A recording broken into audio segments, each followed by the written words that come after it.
బ్రాహ్మణత్వం పుట్టుకతో వచ్చేది కాదు, జన్మ సంస్కారంతో వస్తుందని విశ్వసించిన మహనీయుడు, కోట్ల మంది భక్తులు ఆరాధించే సత్యసాయిబాబా గౌరవాన్ని అందుకున్న మహాత్ముడు, జీవితమంతా అవిశ్రాంతంగా సనాతన వేదధర్మ సంరక్షణకై జీవించిన ప్రాతస్మరణీయుడు, తెలుగువారి ఇలవేల్పు శ్రీ వెంకటేశ్వర స్వామి ప్రియభక్తుడు, మూర్తిభవించిన వేదమూర్తి పూజ్య ఉప్పులూరి గణపతి శాస్త్రి గారి ఆరాధనా దినోత్సవం నేడు. వీరి జన్మస్థలం ఆంధ్రప్రదేశ్ తూర్పుగోదావరి జిల్లా. చిన్నతనంలోనే ఆంగ్ల విద్య అనే మిథ్యను ఇష్టపడక సంప్రదాయ వేదశాస్త్రాల పరిరక్షణకు, వేదసారాన్ని ప్రచారం చేయడంలో వీరు నిర్వహించిన పాత్రను వివరించడానికి అక్షరలక్షలు కావాల్సిందే. ఇటువంటి మహనీయుల సనాతన ధర్మభక్తి వల్లే ఇస్లామిక్ క్రైస్తవ దురాక్రమణల నుంచి మన భారతీయ ధర్మ వైభవం కాపాడబడింది.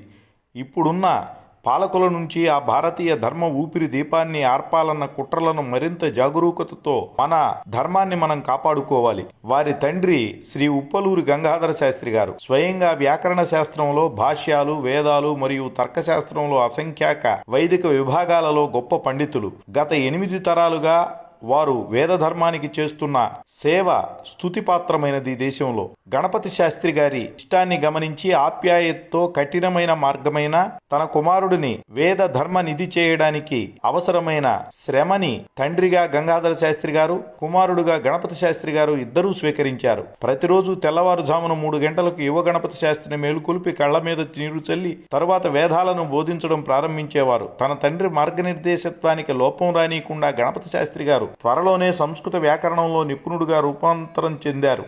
వేదాల వ్యాఖ్యానంలో ప్రవీణుడిగా నిలిచారు. కృష్ణ యజుర్వేదం, సామవేదం, ప్రకరణాలు, కందత్రయం, యజ్ఞ, యాగ, ప్రక్రియ నిపుణత, జ్యోతిష్శాస్త్రం, ఉపనిషత్తులు ఇత్యాది వేదాంత వాంగ్మయాన్ని నేర్చిన ఆధునిక అగస్త్య మహర్షిగా సిద్ధమయ్యారు. ఆయనకు వేద భాష విశారద, వేద భాష్యాలంకార, సాంగ వేదార్థ వాచస్పతి, వేద భాష్యాచార్య, ఆమ్నాయ సరస్వతి, కళా సరస్వతి అనే గౌరవ పురస్కారాలు సాధించారు. తండ్రి గంగాధర శాస్త్రి గారిని మించిన తనయునిగా రాణించి తండ్రి పేరు నిలిపారు. హైదరాబాదులో ఆయన పేరు మీదుగా ఉప్పులూరి గణపతి శాస్త్రి వేదశాస్త్ర పరిషత్తు అనే సంస్థ ఉంది.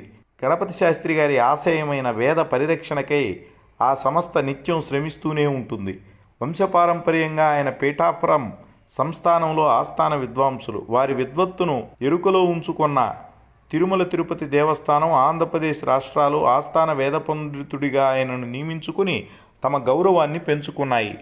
పివిఆర్కే ప్రసాద్ గారు తిరుమల తిరుపతి దేవస్థానం కార్యనిర్వహణాధికారిగా ఉన్నప్పుడు ఒకసారి అక్కడ తీవ్రమైన నీటి ఎద్దడి నెలకొంది. అప్పుడు ఆయన గణపతి శాస్త్రి గారి సాయంతో వరుణయాగం జరిపించి తిరుమలలో వర్షం పడేట్లు చేసుకున్నారు. ఇది చారిత్రక సత్యం. ఈ విషయాన్నే ఓ సందర్భంలో పివిఆర్కే ప్రసాద్ ఐఏఎస్ గారు ప్రధాని పివి నరసింహారావు గారితో సనాతన ధర్మ సంబంధమైన పూజలు, యజ్ఞాలు, హోమాలు గురించి మాట్లాడుతూ, హైదరాబాద్లో ఉప్పులూరి గణపతి శాస్త్రి అనే వేద పండితులు ఉండేవారు. నేను తిరుమల తిరుపతి దేవస్థానం ఎగ్జిక్యూటివ్ ఆఫీసర్గా ఉన్న సమయంలో టీటీడీ ఆస్థాన విద్వాంసుడిగా వేదశాస్త్ర సంరక్షణ పథకాలకు సలహాదారునిగా ఆయన నియమించుకున్నాము.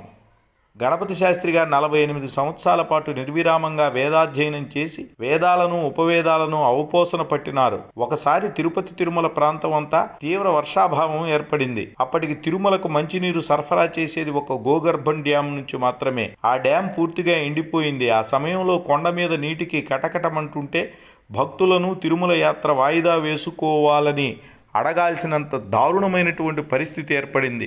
దిక్కుతోచక నేను గణపతి శాస్త్రి గారిని సంప్రదించి వర్షం కురిసి తిరుమలలో మంచినీటి కొరత నుంచి రక్షించేందుకు వేదాలలో పరిష్కారం ఉందా అని అడిగాను.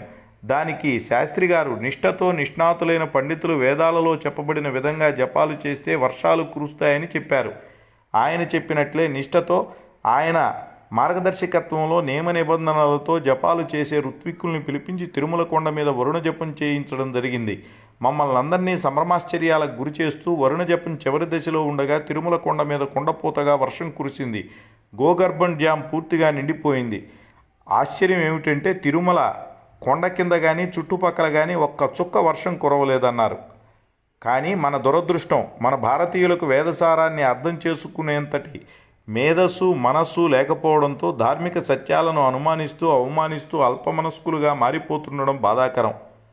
గణపతి శాస్త్రి గారు తన 18వ ఏటనే ఓ క్రతువుకు ఆధ్వరులుగా ఉన్నారంటే వారి సార్థక జన్మ మన తెలుగు నేలపై ఊపిరి పోసుకోవడం మన జాతినంతా ధన్యత్వాన్ని చెందించింది. ఆయన హైదరాబాద్ వెస్ట్ మారేడుపల్లిలోని తన నివాసం నుండి రోజు 12 మైళ్ళు నడిచి చిక్కడపల్లిలోని వేద సంస్థలో జరిగే గణస్వత్తి కొరకు వెళ్ళేవారు. శిష్యులతో దారంతా వేదాలను వల్లెవేస్తూ వెళ్ళేవారు. కనీసం పాదరక్షలను కూడా ధరించేవారు కాదు. లౌకిక విషయాలు పెద్దగా మాట్లాడడానికి ఇష్టపడరు వారు. కానీ వేదంలోని ప్రతి అక్షరం వెనక ఉన్న అంతరార్థాన్ని చిన్నపిల్లలకు సైతం అర్థమయ్యేలా వివరించగల ప్రతిభామూర్తి వారు.